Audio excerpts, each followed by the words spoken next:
Hey, what's up, guys? Is making a video not the hardest thing sometimes? Yes, I'm in my car right now. You know, besides the fact that you're limited by room, the car is really not a bad place to record. Especially if you're trying to get away from people irritating you, or, you know, you want something that you can play some music on. Just a quiet place where only you are going to be.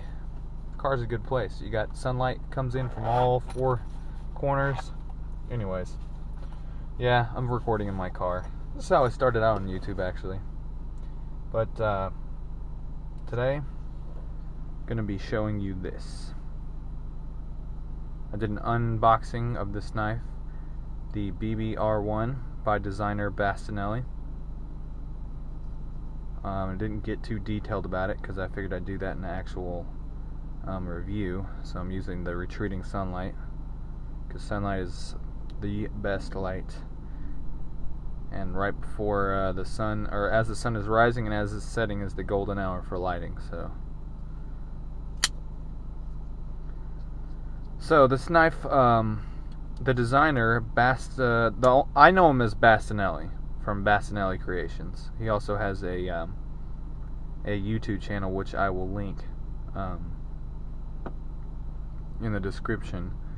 He makes fixed blades, and I'm pretty sure he does it full time now.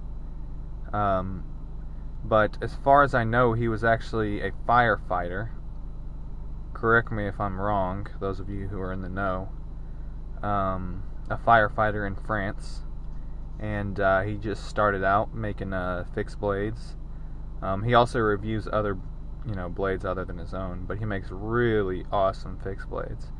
And so he designed a folder, and I thought at first it was Fox knives that he had manufactured them, but I was corrected by somebody, and turns out it was lion steel.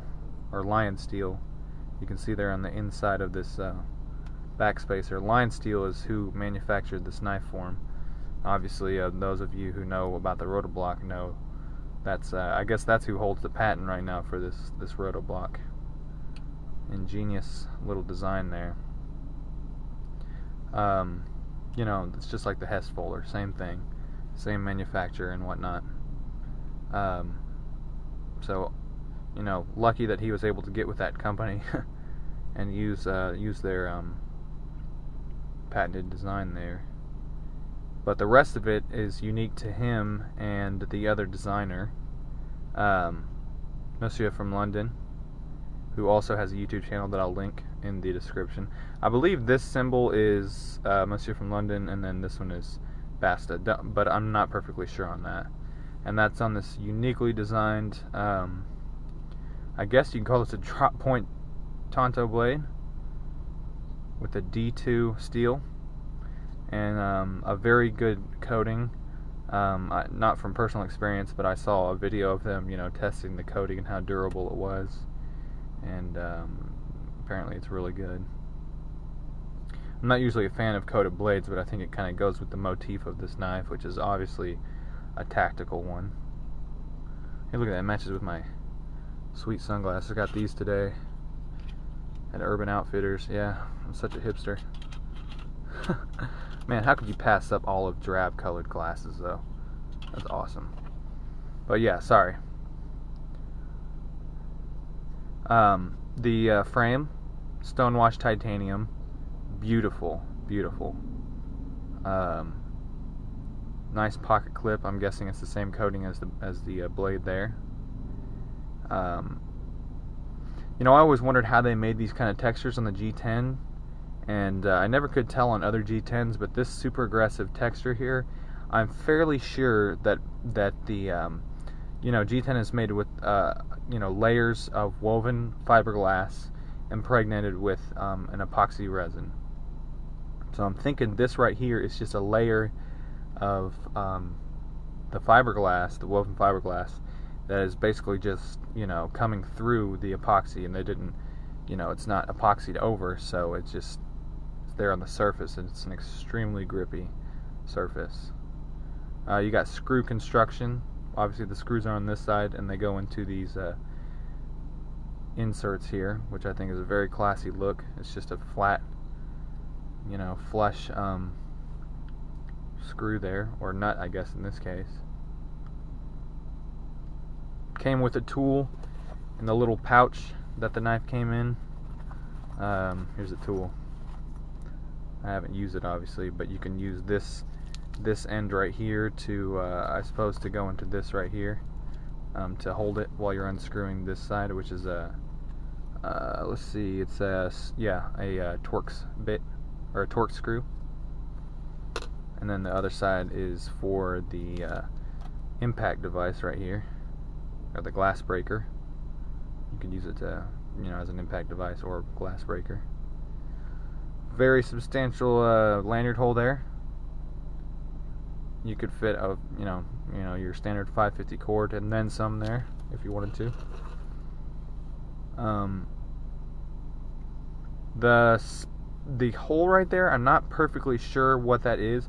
I'm guessing, this is my guess, is that he probably put it there so you could do that trick where you put the you know, like the zip tie in there to make it a waved knife. Or, you know, maybe it's just, you know, just for design, but you know, it's not a Spyderco obviously, but I'm pretty sure they had that patented, but you know, the patent ran out or something like that. So other, you know, other unlicensed knife makers are allowed to do that. The jimping, very good obviously. You'll find that these knives that are coated will usually the jimping will be good, because a coated knife obviously, you know, isn't stone washed before they coat it, and the stone washing will, you know, usually ruin you know, sharply cut jimping, because, you know, it's going through a stone wash, so those corners get rounded off. But the jimping is good on both spots, and this knife, you know, I don't know why the grip is like this, but it's awesome. I love it. It kind of reminds me of a Chad Los Baños knife, you know, where basically it's more natural to me. Like if you were to clench your fist, it's not natural for your fist to be up out here. It's more natural for it to be about right there, which is incidentally right where it, you know, it rests on this knife. But you also have your standard position here. Another thing I like about this knife is that the handle it's got, you know, it's because of this curvature, it's kind of like a pistol grip. And I think, you know, a lot of people are obsessed with having the grippy G10 for grip and whatnot, but to me, the knife handle is, you know, and the shape of the handle is what should provide, you know, a sure purchase on the knife. You know, and your hand's not going to slide forward, not because you have the jimping there, which is awesome, but because of this choil here, this big choil. So in any grip, the knife is really not going to come out of your hand unless your hand gets shot off or stabbed or something. You know, great in this grip. Reverse grip, also awesome, but you can't do the thing where you put your thumb up here unless you want your thumb on top of that glass breaker there. I mean, you could put it to the side, but it's not really going to provide the same, you know, the same type of grip. Beautiful knife overall. Beautiful, like as I said in the other video, beautiful in a ugly way. Like a, you know, like a good-looking Humvee or something like that. It's so ugly, it's beautiful. That's what I said in the last video, and a few people agreed with me. It's like muscle cars. They're just not elegant, but in our eyes, most of us, they're a beautiful car. Not all of us. You know, for those of us more effeminate type people, there's always, you know, other blades. But a manly knife like this, which is incidentally French, but still very manly, gotta love it. The rotoblock design, to me, like, you know, and shout out to Neptune Knives. Most of you are already subscribed to him. If you're not, definitely check his channel out. He's very controversial, but I think that's fine. You know, he really gets into the dynamics and physics of locking systems for folders. And I'd love to hear what he has to say about this type of liner or frame lock. Because if you don't already know, this rotoblock, once you twist it, keeps the locking bar from moving out to the left, and it doesn't keep it from moving in towards the right side of the knife there. But this is such a thick frame lock that it's actually thicker than the tang of the knife. It's so thick that you don't have to worry about it, you know, sliding in between here like a thin liner lock. So I think it's a pretty, you know, within the limits, I think it's a pretty fail-proof locking system. Not that I'll ever need it, but it's still pretty cool. And kind of like the Spyderco, like the PPT, has a very good detent, so you can build up pressure behind this thumb stud here, and it flies open. Look at that thing, it's just mean. It looks like a wolf, you know, ready to tear into something. Not quite sure, you know, how good for utility this knife would be. Obviously, it's got a Tanto blade. There is a slight curvature to this second run on the blade there, so you know it wouldn't be bad for utility. But you know, in the end, a long belly is better for utility. So I think this is more geared towards combat, more geared toward killing. Let's be honest. That's what this knife is, a stone cold French killer. Aha! You're dead! Sacre bleu! Sorry. I know more French than that, I promise. It's funny, if you watch the actual review from Bastinelli, he has a very, you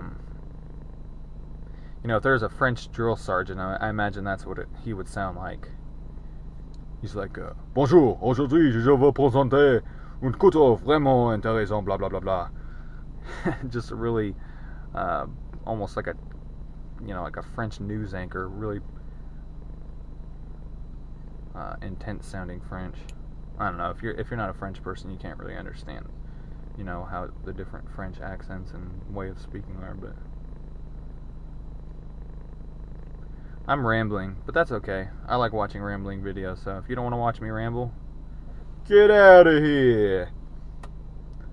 Perfectly centered. By the way, the fit and finish on this knife, flawless, pretty flawless, if I do say so. There was a slight discoloration right here. I can't really see it anymore, so I'm guessing it's just some black marking that came out of the pouch. It's got kind of like a leather, not leather, but kind of like a felty type of interior there to it. Beautiful knife, beautiful knife. I want to check this out, guys. If you've been watching my channel for a while, y'all have seen this before. Had a cigar box that I just lined with felt, and I originally didn't have these partitions in it. But Dark Child mentioned, I mean, this was like over a year ago, he mentioned that I should put partitions in it so the knives don't touch, and I finally did it. Glad I did too. It's awesome. If you're, I'm not completely anal, but I don't like my knives scraping together. So it's nice to have something like this. And look, there you go. Put my babies to bed. Did another one too here. Let's see. And this video is getting pretty long. That's okay. Did another one here in blue, some other blades. Y'all should definitely try it if you haven't. It's a great knife storage option. It's classy. You just go. I found these at an antique store, a cigar box, but you can find these types of boxes anywhere. And you want to make sure you get the kind where you can pull these out right here, these wooden pieces that are inserted into the side. And what I did basically is I used some spray adhesive, some 3M spray adhesive. You spray the surface of the wood that you want to stick to the felt. You spray that wood, then you stick it onto the felt, and then use a really sharp razor to cut around the edges so it's cut flush. And you do the same thing for the felt on the bottom of the like under here. You spray the inside of the box, stick the felt in there, let it dry a little bit, then use a razor and cut around the inside edges there. And then for these partitions, you cut pieces of wood. I got them at Hobby Lobby. In fact, I got the felt at Hobby Lobby too. They have all the kinds of colors you want, all kinds of colors. And you cut the piece of wood a little bit, or just wide enough to where it'll wedge in there. And I wrapped the felt around it and glued it. And there you go. Voila, you have a very good knife storage option. Pretty Martha Stewart, but hey, I'm a creative guy. Gotta be creative when you're poor. I'm just kidding. Obviously, I'm not poor if I'm buying all these expensive knives, right? Alright guys, I'm done rambling. Thanks for watching. I got another review coming up of this knife, which everyone's already beat me to the punch reviewing it. But this is the Spyderco's Cali 3.5 Super Blue Sprint Run. That's a mouthful. That's what she said. Alright guys, wow. Almost 20 minutes here. I'll talk to you later guys. Thanks for watching.